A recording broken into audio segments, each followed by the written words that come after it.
Take two. I love watching one of the previous ones where you start off singing. I forget what song it was. Larry did? Yeah, Larry did. Oh. Some song. Do you remember what it was? No. You were just singing. No. I remember you. Stuff just goes through your head. Really? And you spit it out. It's It good. must have been.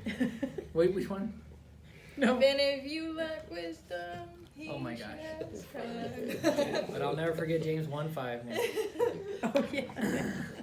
All right. Okay, you lead open us in prayer, please, Andrew. I will. Father, thank you for your love and your enthusiasm, your spirit within us. And I pray that during this leadership training here, this mastermind that we pulled together, this round table, that we will grow and sharpen our sword as iron sharpens iron. Thanks for your spirit being present with us, and for each person here growing to their full potential as a leader, as a mentor, as a grandfather, grandmother, etc. And I pray that we in this community can continue to have explosive growth, where we can lead leaders and help Arlington become great again. In Jesus' name, amen. Amen. Hi, guys. Hi. Hi, Donna. Gary did a while ago our personality trait. Oh yeah. And I found this one. It's called What Kind of Learner Are You? Are we supposed to do anything blind like we did with him, where it's like, Hey sweetie, open your eyes. I took this test 7 years ago when I hired on with my company. And at that time, there were only like 3 definite groups of learning. Well, now apparently there's like 14 or more. Oh, they gotta make money, come on. So, but these are the 3 basics. new? I know, the visual, the auditory, and the Kinesthetic. kinesthetics. When I took this test 7 years ago, I was strictly kinesthetics. I just took it again this last week, and I'm a mix of all 3. I don't know how I changed, but I did. So I just thought we might do this to see how we all learn. Are we taking the test on the second page? Yeah, the tests are on the second page. You can do them now, or you can do them when you get home. It's up to you. Do you have a digital file that you can upload to the Facebook group for Mark? I think Wherever I you- still have it. Wherever you printed this off. I think I still have it. Okay, great. So we're supposed to take this test thing? Yeah. Sorry it's so little. My printer was not exactly wanting to work with me We can that all day. read it, right, Larry? Oh, sure. I can read it, yeah. Now, we're gonna answer the questions Second. here on page 2. Yep. So now what's the idea of the first page then? Visual, auditory? That was some of the definitions that I found. Oh, okay. You know, how we all apparently learn differently. So, I just thought it would be neat to see what we do. Oh.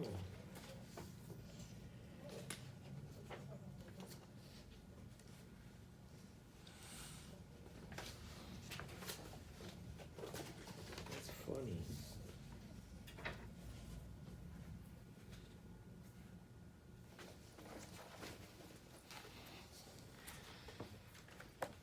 That second one is hard. It's got me stumped for a little while. And I can't ask anybody else because who else knows my brain? Yeah. I know that is hard.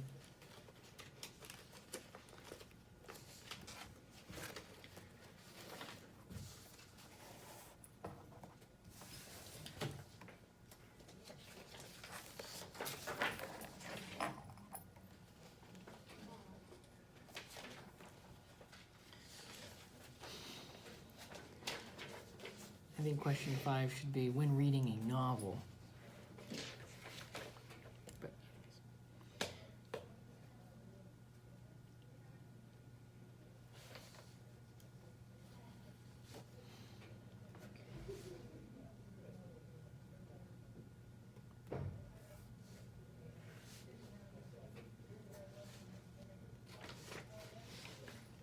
Some of these, boom, I know the answers. The other ones, I'm sure. I don't know. Yeah, I'm totally in that boat right now.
This was the easiest one I found. Oh, really? We're like, Yeah. this is hard.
So then what do we do at the end? We add them up. How do we add them? A, B, and C. Mhm. A is auditory, B is visual, C is kinesthetics. And then how many ever A's you marked counted up for being an auditory person. Okay. B would be visual person, or C is the other way.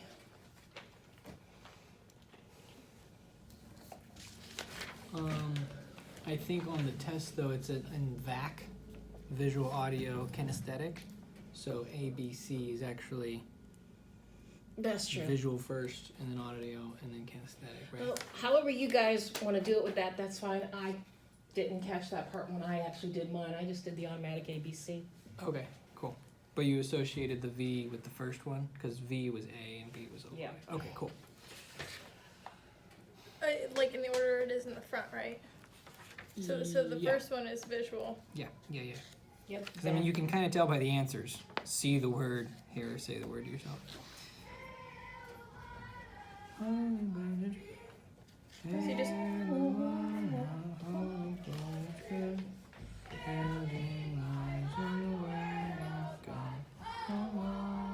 I think I'm gonna change my answer on number 3. Oh no. When you were Debbie. thinking hard, what distracts you the most? I didn't put noise, but no. Oh, that's cute, Debbie. Well, you know, I was thinking about this class and what Gary did with that, and what, you know, how we learn and how we respond to people plays a role in how good of a leader we are. So I just want to see how everybody learns. You know, on number 1, when it says spelling a word, do you, oh, I see the word, okay, there's A, B, or C. well, that was strong. I got 11 for kinesthetic. Dang. Define kinesthetic. I've never heard that word Oh, before. it means I'm a toucher. So like that's why I do reptile shows where kids touch things. Yeah. So I actually I get pleasure out of feeling textures. So Yeah, yeah. that's why. I And have that's, to do it. So if On somebody's the like, here, front. let me show you, and it's like, well, can you watch me do it? I want to do it, and then you can tell me if I got it. Yeah. a long time ago, that's what 7 years, that's how I learn. Well, it's good to learn all the ways. So the Well, degree for physical education is called a kinesiology degree. So it's the I body have never heard that word before. kinesthetics. Yeah. I knew it, I just You should couldn't learn say it. something new. Yeah. That's It was funny because really we were strange. just talking about kinesthetic on the airplane. What are you 'Cause- supposed to do? Oh, little yeah, girl. because there was a little girl. Yeah. So Yeah, like, next to us, yeah, we just were add how many on A's, the how many window B's, and middle, but and on that'll the tell you aisle what you are. seat in our row was a mother and daughter who was under 2, probably, because she was in her lap, and she had a small iPad, Android-looking thing, and her mom was actually doing it for her with the girl watching. Like an educational game. Yeah, it's an educational game. And then when her dad was sitting there and the mom went to the restroom to the other 2 kids on the other side of the aisle, the dad took her hand, the little girl's hand, and moved it to do the touching herself. So her dad was a kinesthetic learner, unconsciously moving the girl to learn the way that he would learn, and the mom was visual by showing her in front of her. It was How she learns. fascinating. Yeah. Little Okay. observation there. Did you figure out the test yet, Larry? Yeah, I guess I got 7 A's, I got 4 B's and 4 C's. So by the ABC, is that audio You're- visual kinesthetic, or is that you're- visual audio kinesthetic? You talking to me? No, Yeah, I'm I'm sorry. talking to you, Oh, Larry. sorry. What did you say? What's your I'm strongest? sorry. Which of those did you have the most Sorry. on? I thought you were talking to Donna. It says They had most add, A's, add right? up the Yeah, scores I in had the AK. 7 A's. Right, but the So ABC So you that learn she more wrote auditorily was audio. when you visual, tend to learn right. by hearing Yeah. things. Now, oh, this Well, is that- not that- A, that's B, not- and C? that's- No, that was just some It's things This is A? for me to help me learn. Up on It's the kind of board like BAC. Auditory Okay. A, B visual. No, it's wrong. Well, and what C. she okay, B, okay. So right? we gotta fix and something here. C. What, Oh, that's if not you right. look on page 2, the Uh-huh. middle paragraph says, for each of the following questions, choose and circle the answer that describes you best.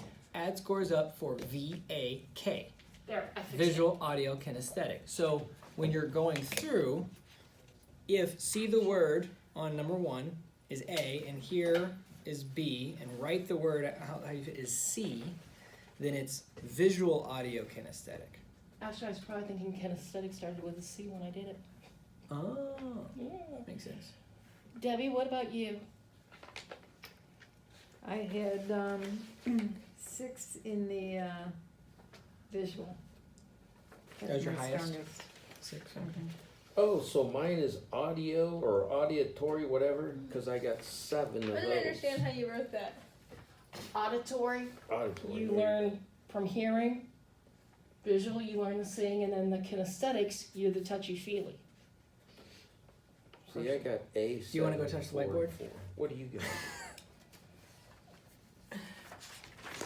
I had. Well, I thought I did it right, but I don't You think did. it matches You what she did. did on the whiteboard. Oh, You okay. did do it right.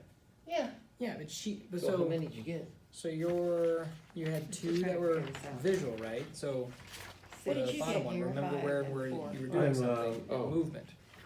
Mostly Oh, Sorry, no. that was kinesthetic. I said it wrong. I said it and That's It weird. is Set the audio. VAK. That's the Ah. order of those. and I only had She one wrote K. it backwards. I gotcha. What did you say, Gary? I said I'm mostly visual Mm-hmm. and a little audio, and I only had one K. Ah, So does that make me bad? bad? No. No. No, it's just, it was The something only I K, saw. the only K I had was which number 7. Which do you prefer to help you learn to be active in doing things? Let me ask, did anybody write anything other than that? Because I wrote that as well. You probably did. What was your number 7?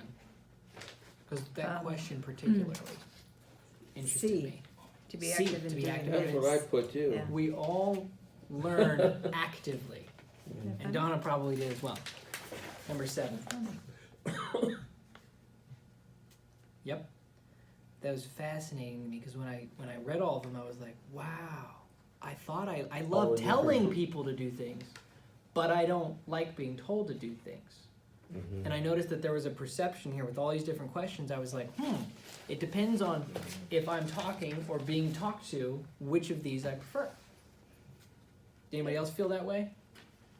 Because you, Debbie, would rather me get involved with work and do it with you, whatever it is. If it's teaching a kid a song at Good News Club, Right. you'd rather get involved with it rather than being like, hey, here's the instructions to do this. That's fascinating. Well, they teach in giving presentation and leadership is to get involvement from the group that you're talking with, Mm-hmm. you know. All right, leader, what's next? Okay, thank you for humoring me, I appreciate that. Thank you. It's more than humor. This is pivotal. Yeah, it was Thank you. interesting. Tonight is the law of sacrifice. It starts on chapter 219. When I started this, I put, I'm not taking this course to become a leader. I'd rather do it to encourage and lift up leaders that are established or want to become leaders. To me, that's more important than becoming the leader. And at the end of the day, I want God to say, well done, my good and faithful servant. That's my basis for taking this. And so sacrifice is, by its very nature, the giving up of something, as Andrew said, for the greater good. And he's had me thinking since he looked this over and gave me some feedback on it. So I'm kind of leaning towards not liking the word sacrifice. What does sacrifice mean to you, Debbie? Giving of yourself, giving up something, giving a part of yourself. Okay, so well, since I'm talking to married couples here, do you feel you had to sacrifice something to marry your spouse? Well, I think we all do, and because we sacrifice our privacy, our time to ourselves, we do when you are with another person, you kind of do that. It just kind of comes with the territory. So in that regard, yes. Anybody else's thoughts on that? Well, my wife and I are complete opposites. If I say rolls, she says biscuits. Okay, it's all the same dough, right? Yeah. Okay, so we have a wonderful marriage, but we come from a completely different thought patterns, and Wow. it's amazing. And I've always been outgoing, and she's always been behind the scenes ingoing, introvert. Mm-hmm. And so, but I don't think our marriage has been a sacrifice. We sacrifice. It's been a blend of personalities. She thinks I'm the most stubborn person, and I think she's the most stubborn person. But we come from the. If I say it's left, she says, let's go my way. Why do you go that way? Well, why do you go that way? We're always going to the same place. But how do you get there? So it's All roads lead home. There you go. Experience today. To me, it was a fun. Well, that's just me. I don't think I sacrificed. What did I sacrifice when I married Debbie? I got more out of it I than got I'd food. sacrificed. I don't know. I mean, I got more out of it than I sacrificed. Okay. I mean, I think. I never thought of it as that I sacrificed. I mean, I don't know. Yeah, Okay. sacrifice is kind of a funny word, isn't it? It is a funny word. That's where we're going. Yeah, it doesn't- 231. Can we all go to 231? You can say what you're going to say. I want to hear you. the word. I want to see you. Sorry, because you're visual. I want to see you. The law of sacrifice to me is sharing responsibilities. As a leader, I'm sharing. I'm not sacrificing, but I'm giving up, or in a marriage, or in a business. You're or what, sharing. you're sacrificing the whole thing for a shared thing. And willingly. Yeah. I mean, you can, sacrifice has a negative I connotation know. to it. I don't like it. Yeah. Yeah. Okay, so I love what John said, and I think he said it kind of well, but it kind of denotes the opposite of what we think of sacrifice in our society. It says living, in paragraph 2, sentence 1, living by the law of sacrifice usually means being willing to trade something of value that you possess to gain something more valuable that you don't. So, in Larry saying, I didn't sacrifice anything because what I got was better. Mm-hmm. I feel the same way. Mm-hmm. So to me, it's not sacrifice, right? And I like to use Jesus as my favorite analogy because he didn't sacrifice so much as he invested his death on the cross and was resurrected again to receive the bride unto himself. So he did what was best for himself and the world by dying on the cross and having the power of God raise him from the dead. So we think Jesus made the sacrifice of laying down his life. He did. Mm-hmm. But he also was raised from the dead and then inherited back even more than what he would have had if he hadn't done that. But if Okay. Jesus hadn't come. Kind of like when the Bible talks about they willingly gave up their lives or their goods for for the betterment of eternal riches and glory and all Oh, that. yeah, Hebrews It's saying 11. they're like, that's worth it. That's good. Yeah. Yeah. So like when I sacrifice the thought of thinking about her and bringing her napkins, did I sacrifice? No, because now she's happier and I don't have to deal with an upset woman. Oh, You do the same thing. So That's a good way of Andrew's looking at thoughts, it. Andrew's thoughts have really kind of turned it around. The first page, it says that very first line, why does an individual step forward to lead other people? There's a lot of answers for that. You do it for survival, you do it to make money, you do it to build an organization or to change the world. So to me, my answer would be to change my little corner of the world. That's great. For entrepreneurs like Marissa and Andrew, it might be to build your business. And why would you want to be a leader, Debbie? What would you see from this?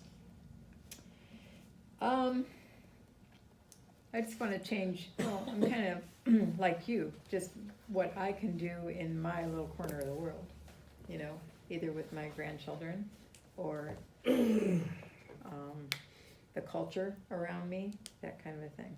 That's, Okay. So there's lots of different reasons people become leaders. The one thing through this, it said the law of sacrifice by its very nature has one stringent code. The greater the leader, a person you or me want to become, more sacrifice must be made. After reading this chapter, that came across as that's the one thing. I really have gotten a lot out of Martin Luther King Jr.'s quote, and it's actually 2:21. I don't know what will happen to me now. We've got some difficult days ahead, but it doesn't matter to me now because I've been to the mountaintop. I won't mind like anybody else. I would love to live a long life. Longevity has its pace, but I'm not concerned about that now. I just want to do God's will, and He's allowed me to go up to the mountain, and I've looked over the promised land. Now, I may not get there with you, but I want you to know tonight that we as a people will get to the promised land. So I'm happy tonight. I'm not fearing any man. My eyes have seen the glory of the coming of the Lord. And what happened the next day? He was shot. I don't know why this quote just resonates with me. And I was putting it in the context that you told me. It's not a sacrifice. It's an investment he made to change the world for African Americans or black or whatever the political correct thing to say is nowadays. And think of all the people that did. Rosa Parks, taking a seat on the bus. She, he led so many people to do so many good things. Now, the thing about this, too, is there are 4 other things that have to be taken into account when deciding to become a leader. There's no success without sacrifice. Sports people more specifically. The only ones I can think of are like Larry Bird, the great white hope, the hockey player now, his Wayne name? Gretzky. Wayne Gretzky. The Great. I think huh? that's his nickname. The Great. The great You ever white. see him play? No, I'm not a hockey person. Oh. He was like a white lightning on the ice. He could go from 0 to 50 in 3 steps. I That's mean, pretty cool. yeah. Might have been worth watching. Even non-basketball We people will like look it watching up, Michael sweetie. Jordan. Larry Bird was a 3-time NBA champion and 2-time finals most valuable player. So I guess we see sacrifice more in your sports, music, chess. I can't think of where else you really see a whole lot of sacrifice, but definitely a lot in the sports. And I mean, I found a long list and I was like, I'm not going to print all that out. So to get where they were, they practiced hours and hours and hours. So my question on this part is, when they say you sacrifice, do you miss or how did I write it? Where'd that page go? Do you or can you miss what you never had? If you're sacrificing to become a better baseball player, and you started that when you were like, what, 3 or 4, with those little bat mound and the Sandy and I argue about this quite often, about this. In football, there's 32 teams, Yeah, NFL. okay? And there's 50 players to a team, okay?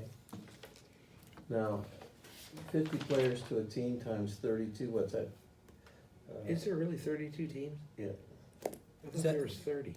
Oh, there's been some remember new when there's, like, franchises. The 28. Houston Texans. Oh, they added. Um, Oh, that doesn't matter. yeah. I was just wondering. But my big phrase is, let's do the math. 1,600. Okay, 1,600, Players on the team. okay. No, Okay. 1,600 players total in the NFL. That's what I mean. Okay. Yes. Yeah, Now, okay. think of all the players that in college and high school. More than 1,600. Okay. Lots more. Okay, so you have 1,600 players, 50 on a team, and maybe there's 5 stars. The rest are really good. Yeah. Okay, out of the 5 stars, there's a superstar. Bredo Okay. principle They've all sacrificed, but one hit. is Tom Brady. One hit is a broken hit, a knee blown out, or anything like that. So Sandy says no NFL player should ever make $40 million, $30 million. But if you're the one player that is the franchise player in basketball or anything, and you sacrificed all your years from, a lot of these kids play pee-wee and everything all the way up, and you're the 1%er out of 1,600 on every team, you deserve those contracts. Yeah. It's great. Because you gotta see it that way. That's, I'm with Sandy. Well, but I mean, if you think about it, you That's- can't sacrifice what you've never done. yeah, but you see CEOs of large corporations. Yeah. And we're gonna see a big It's the debate work gone into tonight, okay? And they have their choices of doing things and the way of surrounding themselves with leaders. You know, get them the $60 million contract. Jeff Bezos made $15 billion in 1 minute last week. In 1 minute. But he really didn't, right? It was all those years leading up to that 1 minute. Yeah. Yeah. And He's him now, quitting his and job now at the stock people are market. saying CEOs and big leaders who run these big corporations aren't entitled to that. Who's saying they're not entitled to it? Well, a lot of our liberal friends. Oh, I A see lot what of you're our saying. liberal friends. Oh, yeah, they want to take that money and give it to somebody else that didn't Bill really Gates, do the work. The Soviet Union. Bill Gates and his partner started in his dorm room. Google, the guy started in there, you know, and then built up to. Facebook, not Facebook. Mark Zuckerberg wrote code in high school for Yahoo. Yeah. So, you know, the sacrifice to be a leader or to be exceptional, Yeah, why can't we pay that back? I agree. You know, Donna, and I gotta say something here. We talked about playing football or whatever you said. Even if you take a baseball player, my little grandson, but it's not gonna happen because I'm not around, because he lives 700 miles away. But if he was around, and I could get him to do this, you gotta start, like when you said, that's a funny thing to say, but most of the people that are in professional baseball that especially can switch hit, you ask them, their dad started teaching them when they were 3 to 5 years old to hit the ball from both sides of the plate. Just do it, do it, do it, do it. By the time they're 12 and in high school, but see those kids there, just like Francisco Lindor, that's what he did. If you read about him, that's why he's so good. And you talk about sacrifice, he had to sacrifice, but did he miss being a little kid, or did he miss being well, and then I remember I used to say to our older son, I says, you know, it's all about the choice you're gonna make. if you want to play baseball at another level, even if you're going from high school to college, you're going to have to sacrifice. You're going to have to make a choice. You're going to have to make up your mind to do something. Now, there's no magic bullet or anything that I'm going to tell you different. And I used to tell that to him, and I think he listened. Really, I do. But to me, sacrifice, yeah, just like you say, is do you want to give up messing around? I used to tell him a lot. Do you want to give up messing around so you're going to go hit the ball in the cage? You want to, I only want to do it this, well, you got to hit it twice as much or even 3 times as much. So I used to tell him all about the sacrifice. If this is what you want, this is what you're going to have to do. Well, Even Martin Luther King, now you got me on a roll. See, even Martin Larry Luther got Larry on a King, roll. he had a vision to do something. And did he sacrifice? Oh my goodness, he sacrificed a lot for the good of the whole. And when you talk about this paragraph, I've read this before. That's almost, I don't mean to say spooky or scary, that's the wrong word. But this is the Lord talking almost right here. This is something that I think he experienced spiritually, and he saw it and he wrote it down. And I mean, you can't tell me that this guy didn't know something. I think You know what felt- I'm saying? Yeah, Yeah. he It's felt just it. too He unbelievable. was like giving his peace to everybody else. Yeah. Yeah. Like, Exactly. may you have peace because I know what's coming. Exactly. Yeah. Well, the only reason I asked you that because there's a quote from Ralph Waldo Emerson in this chapter that says, "For everything you have missed, you have gained something else, and for everything you gain, you lose something. But you can't miss or lose what you've never done." So that's where I don't understand. I'm having the issue of thinking, Well, yeah, you can.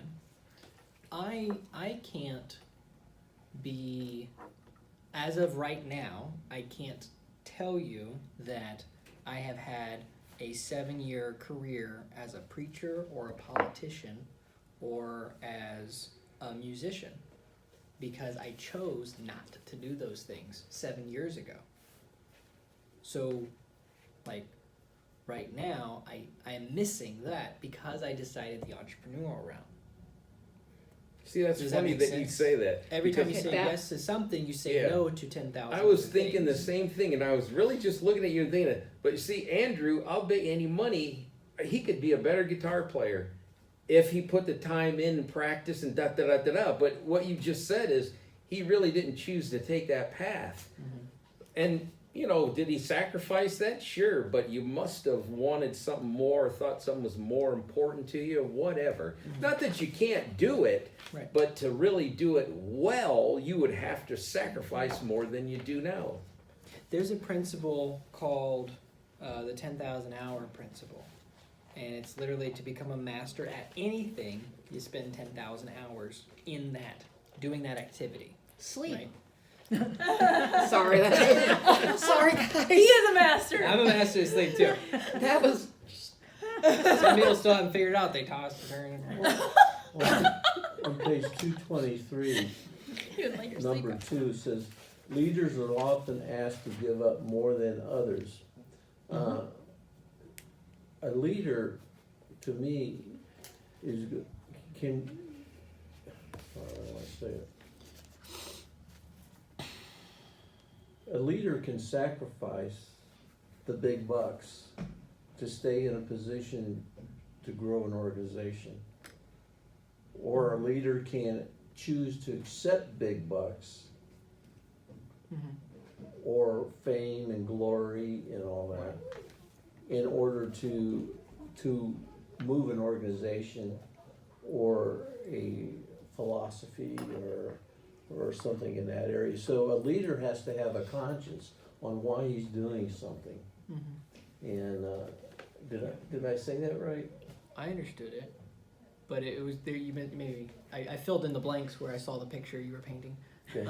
It says the cost of leadership, the rights and responsibilities. Mm-hmm. So if you're going to take on leadership for the money, then that's one way. If you're going to take on leadership for the organization and not maybe as much, that's a different sacrifice. You know, it's funny you say it. I'm thinking of this. There's a hitting coach for the Indians. His name was Charlie Manuel. Then he went on to be the regular manager at the Philadelphia Phillies. And if you ask Jim Thome who taught me the most about hitting, he would tell you Charlie Manuel I heard him did. say that. And so, but did Charlie Manuel get the big giant contract from the Philadelphia Phillies? No, Jimmy but told me that. he put a lot of effort into Thome, but I don't know. I'm sure he's still a happy guy. You know, Manuel. It says also on that same page, Gary, once you take on responsibility, you start to experience limitations in what you can do. The more responsibility you accept, the fewer options you have. You agree with that? I do think that there's I mean, were you asking Gary specifically? Either, any of you guys sorry, who, I didn't mean No, go I think that the aspect of rights, to have like the childish attitude of, well, I can do what I want, you lose that type of right. But you gain a different type of right to come into an organization and say, you know, we need to change things. Because the janitor can't say that. So it's a different type of right, but with that right comes the responsibility. So I do think that what he's saying here on the surface level is correct. But if you want to go a level deeper, there's also a different type of rights that are only held for those that have the responsibility because they carry the responsibility. So that's why I slightly wanted to go a level deeper, but again, this is kind of a surface point that he's trying to make. You know what's funny? I wrote something down here, just like You know when I what's worked. funny? Me. Yep. Yeah. But when I worked at the post office, a number of times I was asked by upper management if I wanted to be a foreman, a leader, so to speak, at the first level.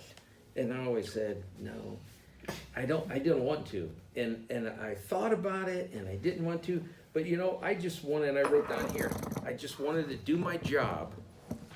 In that respect, I would be my own leader.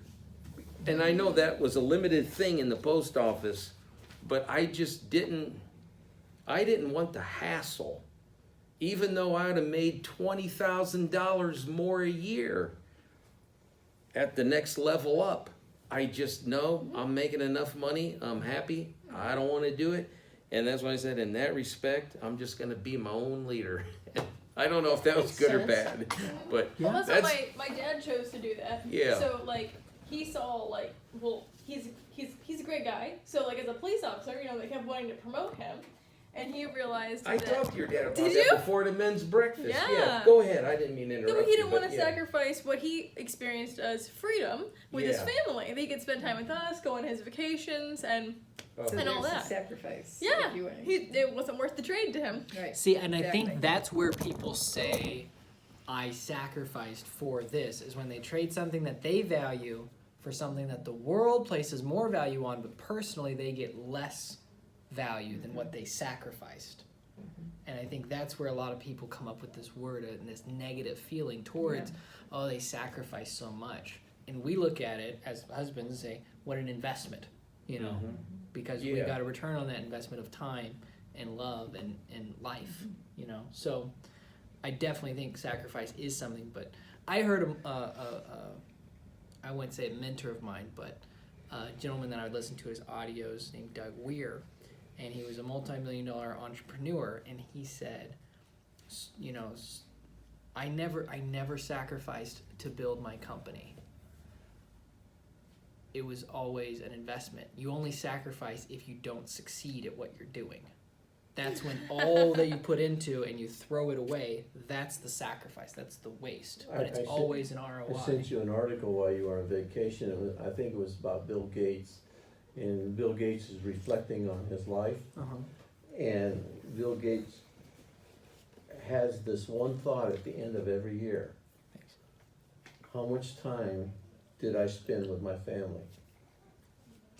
And Bill Gates said that, and his wife supports this, that even when he was head of Microsoft and everything, 3 days a week he took his child to school. And it was evidently a 20 or 30 minute drive to where they went to school. And now every year after that, at the end of the year, he says, what impact have I had this year on my family and the things that I enjoy and want to do. Mm-hmm. And now he's one of the largest philanthropists in the. Well, he was the richest man in the world for a while too. Yeah.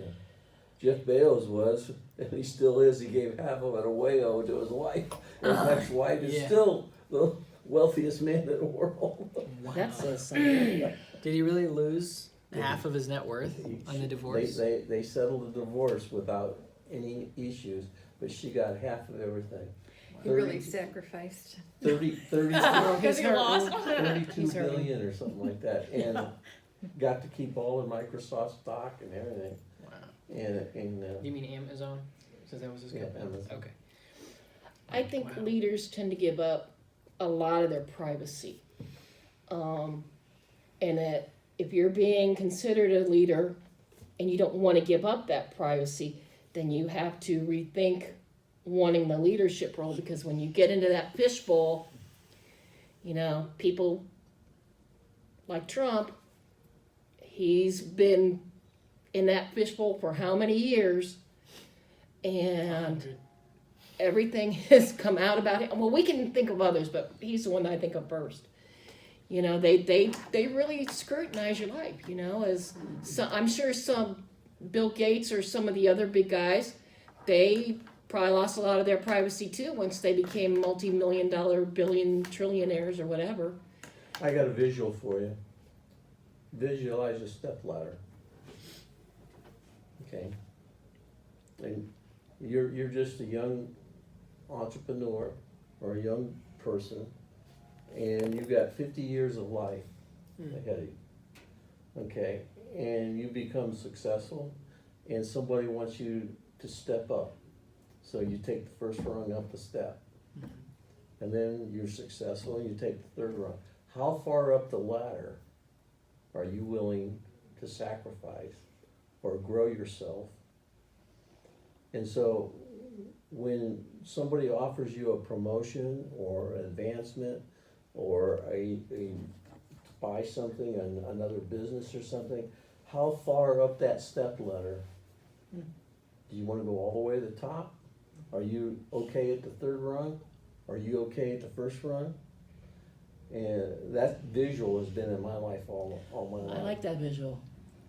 A step up the ladder. You be prepared for something. Something's more is going to be expected of you for every step up that ladder. Yeah. Are you up to it? Are you willing to do it?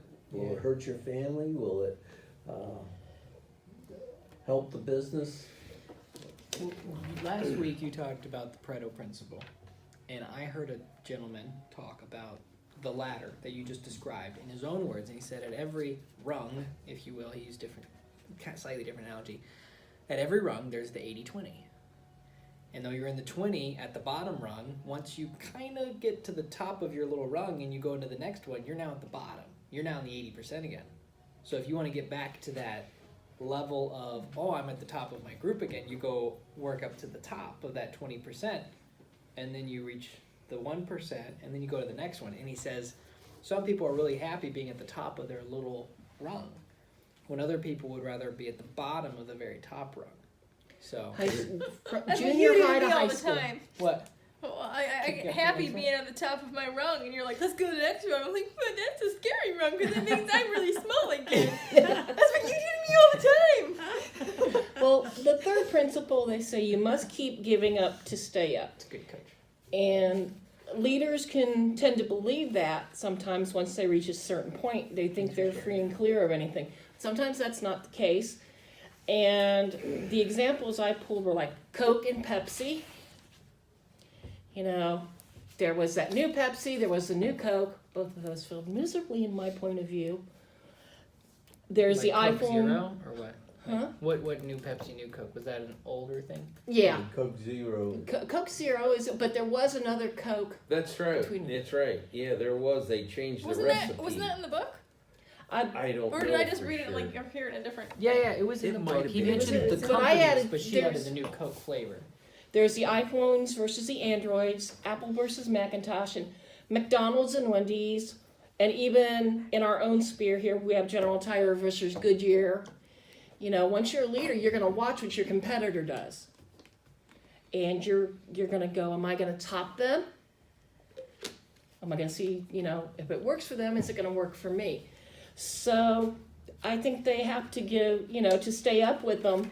And I think those were some of the competitor things that I can only think of. I don't know if there's others to choose from, And the other thing that I looked at that is what worked for them yesterday or last week or last month isn't going to work this time.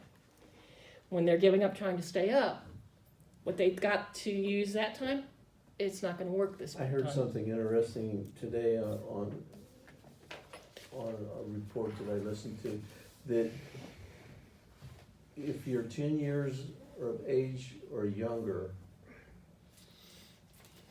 you will be working in a career that doesn't exist today.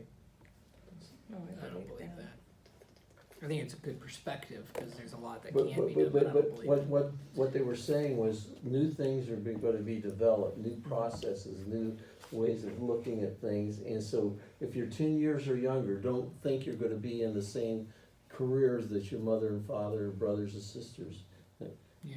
If you're 10 years or younger. Unless you're like a paramedic, But isn't that amazing? That's just how fast the world is. It's exponentially getting faster too. Yeah. That's the Yeah. reason they can say that. I wish somebody would have said that to everyone my age when we were 10. Because technology and software particularly, there's like 1 million new jobs every year in software now. Well, from And that wasn't even I a heard Gosh, somebody when the you other day, think about, go ahead, what? they said the 37% of the economy now is driven by gig economy. a gig economy. Well, Yeah, 37%. 85 to 95 was a huge change in our society. Fax machines weren't around in 85. I don't know how you did stuff. Okay, email was not around in 85. What's a gig economy? Is that technology? Uber, Postmates. That's not like what we do. It's anything like Kinda they have a said. gig economy. You buy something off of Amazon, and then you get on your iPhone. Oh, and it's you like the get gigabyte tackle idea. to It's like come and put it technology. together It's for not you. gigabytes. Anything with, anything with technology, you're using Oh, I thought- technology to do that. Yes, we changed healthcare providers. We went to United Healthcare. And reading the manual, it said I could have a video chat with a doctor Mm-hmm. That's what we do. instead of going to a doctor. Yeah. Okay, so I have a little bit of a rash on my back, Mm-hmm. and it was gonna take 10 days to get into see my doctor Yeah. unless it was an emergency. So Sandy said, do this. Within 30 minutes, I was online, I had an appointment with a doctor, the doctor looked at me Mm-hmm. on my phone, ordered the prescription, and within an hour, I had it picked up at CVS. Well, what That about, technology wasn't in. No, it's great. Wasn't It's- there in 85. I mean, what about the drones in China? I mean, that's a real thing. That's Yeah. not, conspiracy. Can you be specific? I haven't heard There- about the drones in China, You other than you about haven't? 5G. And I have a friend who's Chinese, and he said, well, the Chinese government can track me anywhere because of facial recognition. Is that what you're talking about? Yeah, they can, and now they're using them. I just heard this yesterday. They're using them now because of this COVID-19 virus. They're calling it now. They changed the name. Oh, Coronavirus? Yeah, they had to change it to be like politically correct. So it is now called the COVID-19 virus. But anyway, China has these drones now that are telling you that you have to stay in your home, or they're tracking you, or you have to wear a mask. Remember that I was reading Oh, to you the other day? yeah. They know who you are. They know where you're going. I mean, literally, they can track everybody Yeah. in China now. That's one of the scares of 5G, because right now Right. we're on 4G LTE, and then the next push for technology is 5G, but there's something called EMFs, which are bad for your cells as a human. Yeah, you're kind of like living in a microwave. Oh, okay, I can understand that. So it's bad for your body, but then there's gonna need to be a new product developed to actually like ground you, literally like to the I ground don't kind think of China thing. cares about it. It's harming you or not. They're Point being is They're all- that new technology, like China's already more advanced in that capacity. They actually have a pact called 2025, where China's trying to become the number one superpower by Right. 2025 through kind of a quasi-entrepreneurship. They're creating more businesses. Drones are made in, what's not Singapore, what's the name of the big city? Hong Kong? Shanghai? Beijing. Oh, Beijing. Beijing is the headquarters of where you buy all drone products. Do you know the number one sponsor of that, helping China? Our debt, us loaning the money. No, Bloomberg. Bloomberg. Mhm. Oh. Oh. It's gonna come out tonight in the debates. Oh. That's Bloomberg, Where's Bloomberg? Bloomberg is a man. Flowers? Mike Bloomberg owns Bloomberg News and Bloomberg, and he affects the stock market. Very big. He's a Okay, billion. he has Running these for Democratic terminals president. everywhere, and every stock trade in the world has done it. In order for him to get to China, he had to kneel, Mm-hmm. Yeah, you can't do business in China and, unless you give them and all your China trade is secrets. beholding to Mike Bloomberg. Mm-hmm. He- Something I. You know what? Let me change the subject just a little bit here. Baseball. No, I just want to know what you think. So we're married, but Donna's not. But it doesn't matter.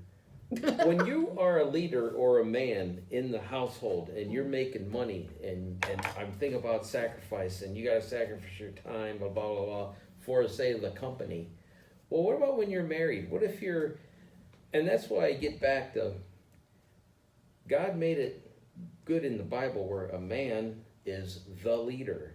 Not that he doesn't disrespect a woman at all. I mean, I can't go into all that, but the man and the woman, they help each other out. But in this big modern world of everybody's a leader, blah, blah, blah, and you're married, and especially if you're a believer, gosh, that's a lot to deal with. Don't you think? I mean, what if you had a wife and 3 kids, and you as a leader, you're going to be gone 60, 70, 80 hours in a week to work, da-da-da-da-da. Well, the family would basically fall apart if your wife did the same thing. The kids would be running around, where's mom and dad? Or you'd be giving them to somebody else to They are. They're in the raise. daycares. Yeah, At least they get exactly. reptile shows. They hear reptile shows in the day. My wife and I discovered what our talents are. Okay, my talents are not mechanical. Oh, like the car. I can't fix anything. You know, I can maybe. Craig and Gary. I they can can't fix maybe anything drive a together. nail and make Dig. screw something together, or glue it, or duct tape it. Okay, but she is mechanical. So, in our marriage, she says, "Go to work and make money, and we'll pay to get it fixed." Mm-hmm. So that's the blend of our, powers within our family. Yeah. You know, Well- and she doesn't hurt my feelings because I know that. Yeah.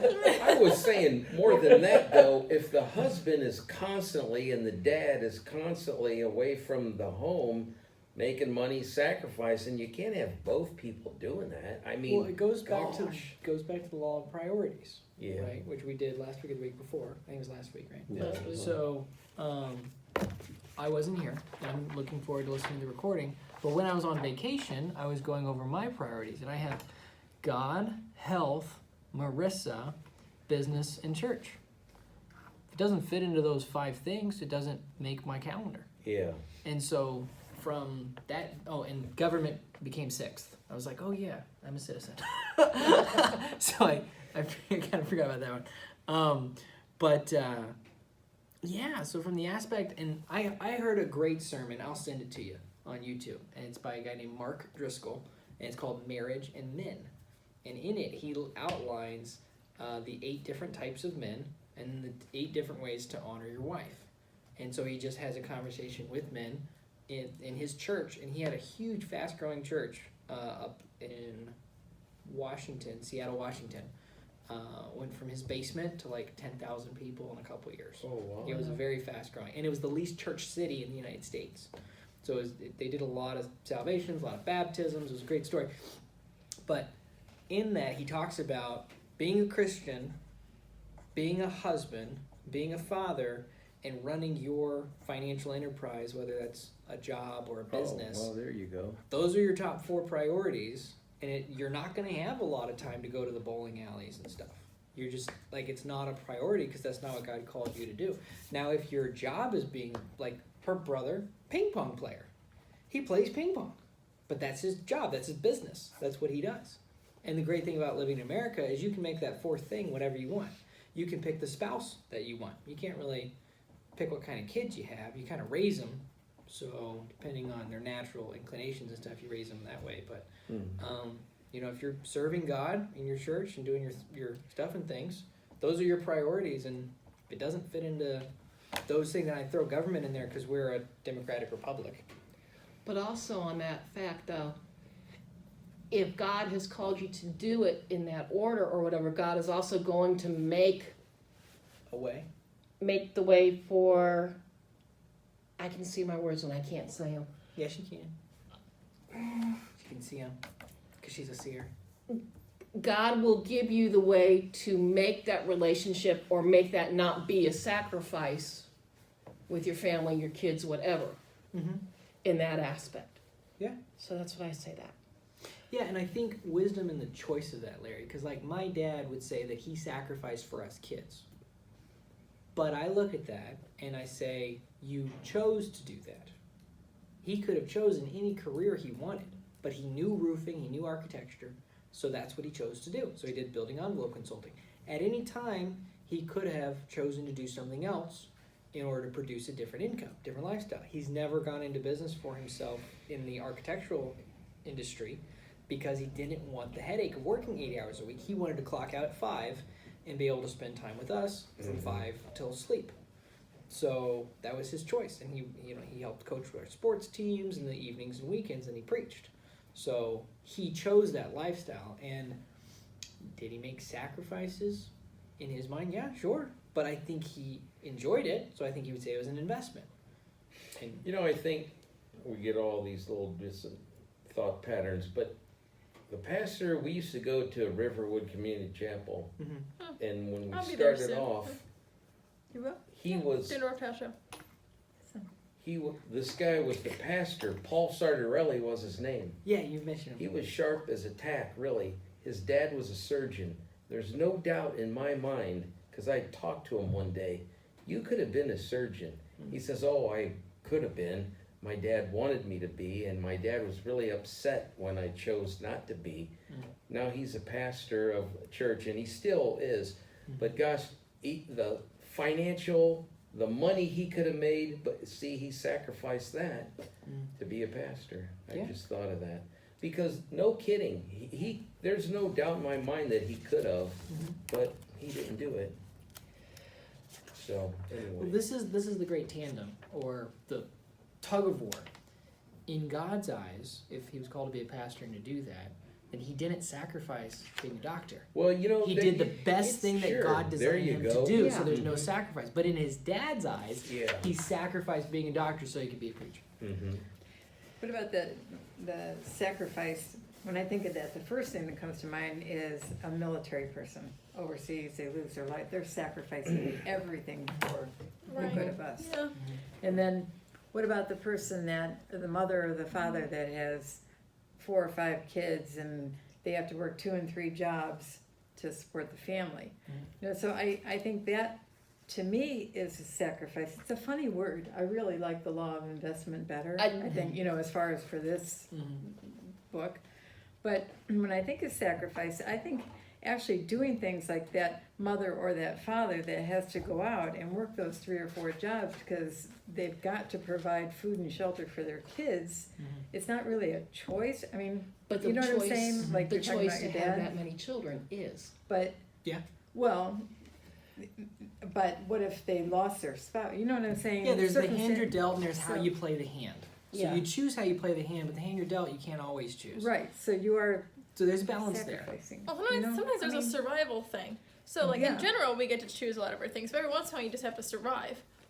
Right. And hopefully they can work themselves out of that, maybe. Well, so you'll hear Sometimes there's people, survival. you'll hear somebody that maybe became a great sports star or a CEO or something and say, it was my mother's sacrifice or my father's sacrifice because I couldn't go to college or I couldn't, do this or that unless he or she provided that opportunity for me, So I think it's, When I kind of hear a funny people word. giving their Yeah. testimonies all the time,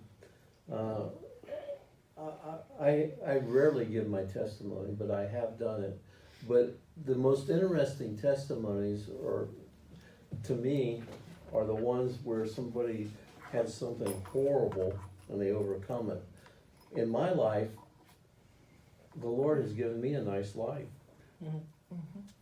I have not had any others, some health issues and stuff, anything horrible like drugs or alcohol or prostitution or, you know, all those Getting different. beat as a child. You know, but when you hear somebody give a testimony that has come from that extreme, it makes a goody-goody, I'm not a goody-goody, but we didn't buy it for a second. Okay.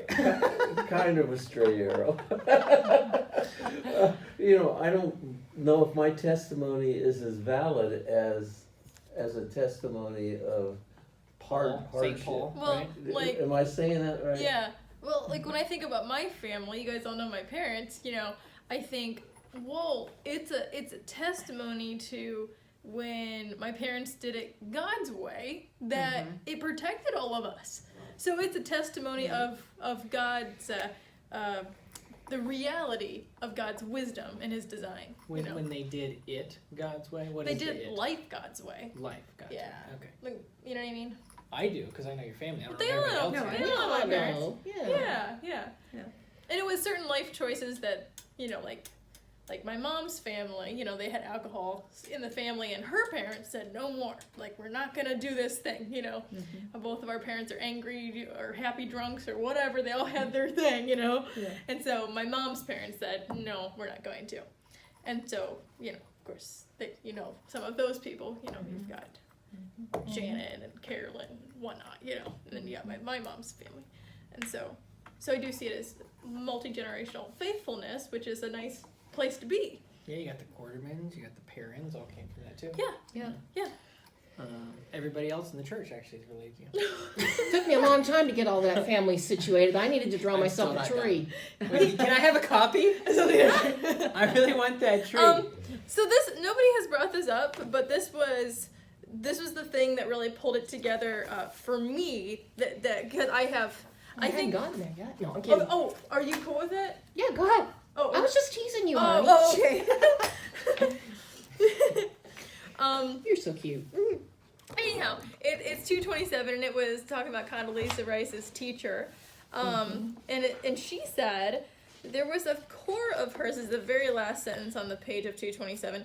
There was a core of her that revealed she knew what she wanted and was willing to make the sacrifices. I think in her mind they were not sacrifices, but things to do that were necessary to keep with her goals. Right. And I was like, yeah. there.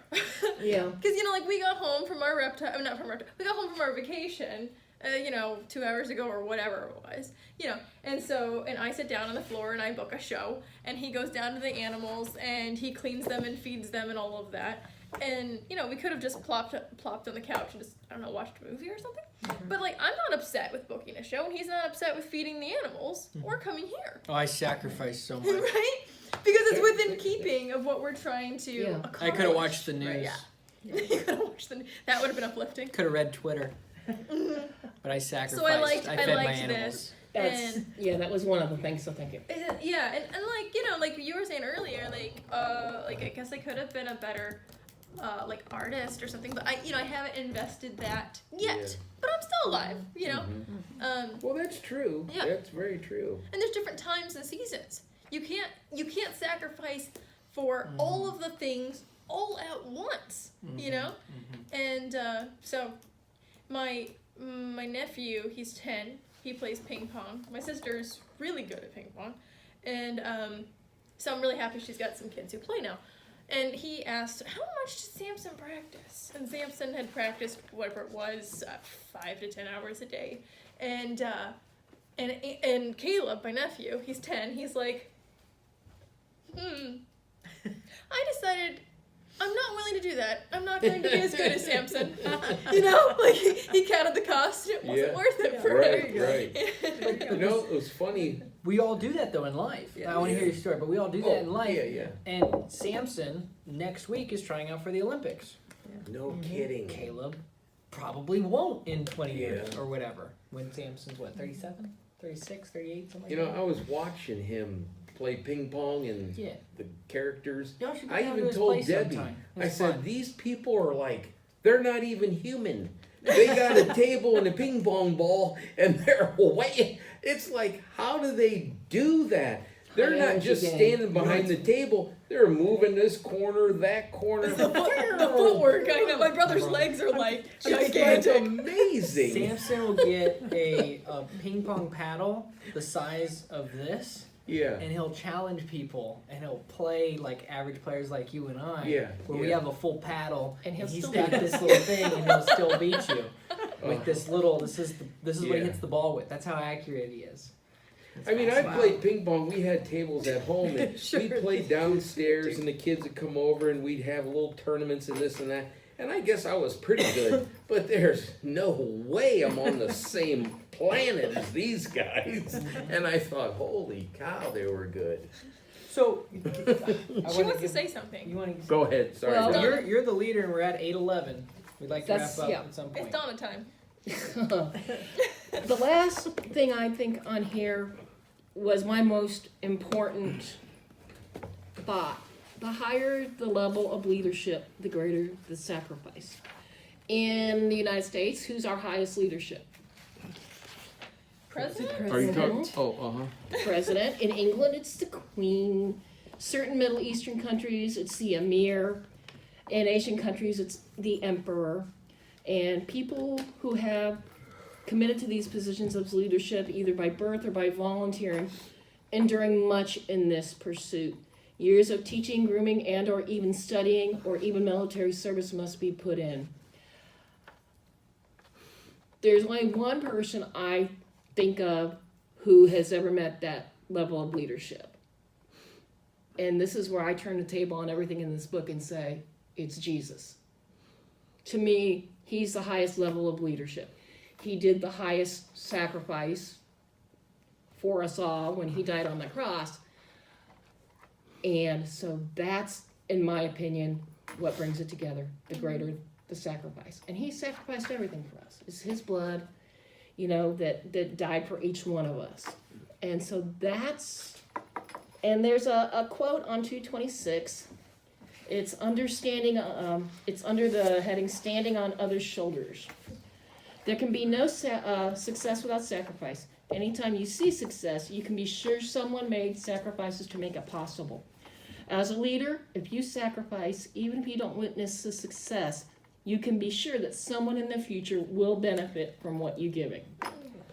Case in point, Andrew's and Marissa's time to set this class up and help us learn more. He can see the benefits that we're getting now and maybe see what we do in the future of that. Our testimonies that we share with people. I mean, I've shared mine a couple of times. I'm a recovering alcoholic. Now, due to cancer, I can't drink. So that solves that issue for me. My testimony may help someone else down the road. If we have anybody in the church who, well, say for an example, someone, Teresa, comes in and she speaks to Did you say women. Mother Teresa? No, Who? a woman named Teresa. Oh, She just comes in and her testimony is that she had an abortion when she was 16. And she tells her testimony of what that did to her. I mean, that's a trauma for a woman. And some women can move on past that, some can't. And when they do move past it, they realize, about Jesus, and they come in and they share that testimony.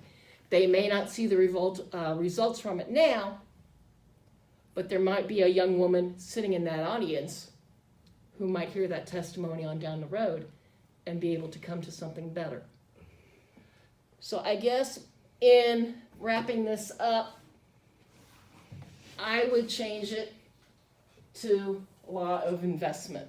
I don't like the word sacrifice, not anymore.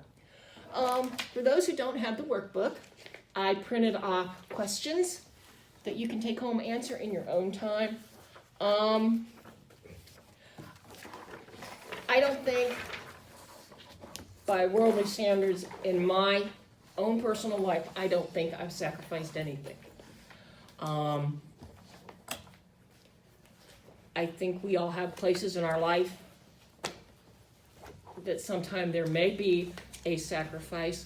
And then Andrew sent me this